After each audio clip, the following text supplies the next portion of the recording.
ఈరోజు వీడియోలో నేను కొన్ని టిప్స్ షేర్ చేస్తాను. దాంట్లో ఫస్ట్‌ది ఏంటంటే, మనం ఏదైనా డెకరేషన్ చేసుకునేటప్పుడు ఎక్కువగా డబుల్ ప్లాస్టర్ యూజ్ చేస్తూ ఉంటాం కదా!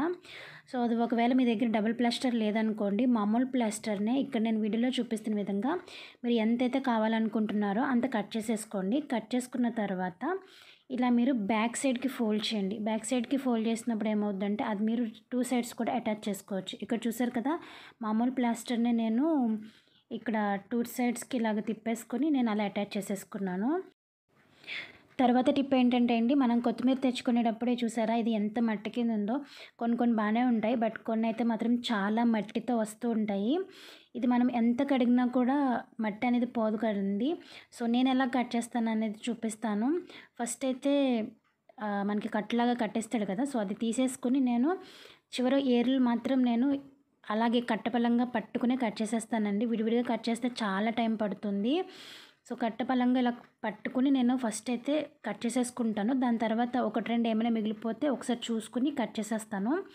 కట్ చేసిన తర్వాత ఇలాంటి జాలి గిన్నె ఉంటుంది కదండి, దాంట్లో వేసుకొని అంటే కట్ చేసేటప్పుడు ఆల్రెడీ మనం కొత్తిమీర ఏంటంటే ఉడకబెట్టేటప్పుడు అది ఎలాగో ఉడికిపోతుంది. సో, మరి చిన్న చిన్న ముక్కలుగా అయితే మనం కట్ చేయనవసరం లేదు. ఏదైనా పచ్చడి అలా చేసుకున్నప్పుడు విషయం చెప్తున్నాను.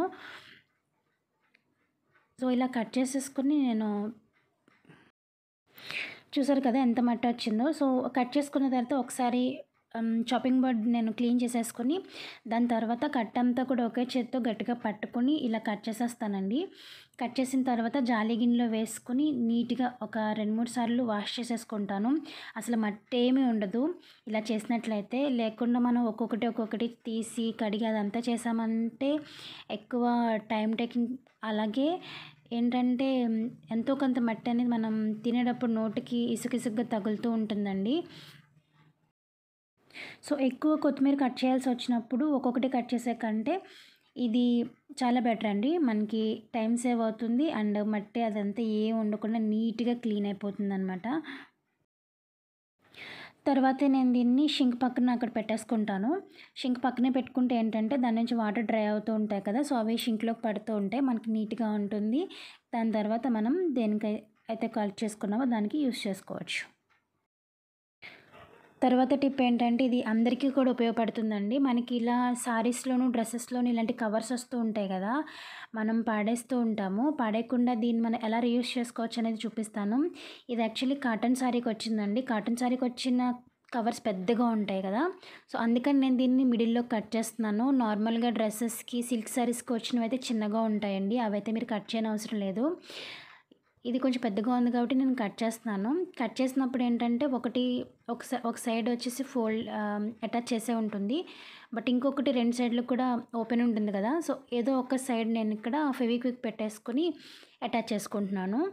సో, అదొక బ్యాగ్ లాగా తయారవుతుంది. మనం బయట డబ్బులు పెట్టుకుని సారీ బ్యాగ్స్ అవన్నీ కొంటూ ఉంటాం కదండీ! సో, అలా కొనకుండా ఇది ఒక మంచి సారీ బ్యాగ్ లాగా మీరు యూజ్ చేసుకోవచ్చు. అంటే మన దగ్గర ఉన్నటువంటి హెవీ సారీస్, పట్టు సారీస్ లేదంటే ఫ్రాక్స్ ఏదైనా కానివ్వండి, దీంట్లో పెట్టుకుంటే మీకు దానికి ఉన్నటువంటి మడత ఊడకుండా ఉంటుంది. అలాగే కొన్ని ఇలాంటి షైనీగా ఉండే సారీస్ ఉంటాయి కదా! సో, అవి పాడవకుండా ఉండడం కోసం మనం పెడుతూ ఉంటాం కదా! సో, అవి కూడా మీరు దీంట్లో చక్కగా పెట్టుకొని ఆర్గనైజ్ చేసుకోవచ్చు.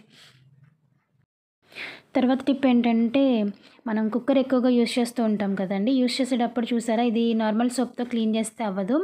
సో, అలాంటప్పుడు ఏంటంటే ఇలాంటి కుళ్ళిన నిమ్మకాయలు లేదంటే పాడైపోయిన నిమ్మకాయలు ఉంటూ ఉంటాయి కదండీ!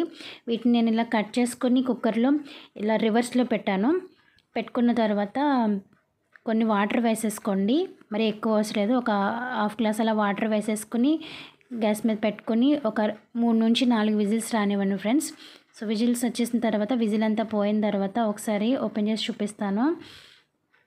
మీరు బిఫోర్ ఆఫ్టర్ మీరు చూసారా మొత్తం క్లియర్‌గా క్లీన్ అయిపోయింది. ఇది చాలామందికి తెలిసే ఉండొచ్చు. బట్ తెలియని వాళ్ళకి యూజ్ అవుతుందని మళ్ళీ నేను ఒకసారి షేర్ చేస్తున్నాను.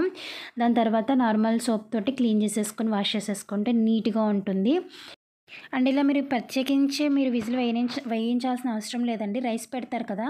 రైస్ గిన్నె పైన పెట్టేటప్పుడు గిన్నె కింద కొంచెం వాటర్ వేస్తారు కదా! సో, వాటర్ వేసినప్పుడు నిమ్మకాయలను పెట్టేసినా కూడా మీకు క్లీన్ అయిపోతుంది. సో, ప్రత్యేకించి కూడా అవసరం లేదు. సో, ఈరోజు వీడియో మీ అందరికీ కూడా నచ్చిందనుకుంటున్నాను. నేను మళ్ళీ ఒక మంచి వీడియోతో మీ ముందుకు వచ్చేస్తాను. అంతవరకు బాయ్ బాయ్.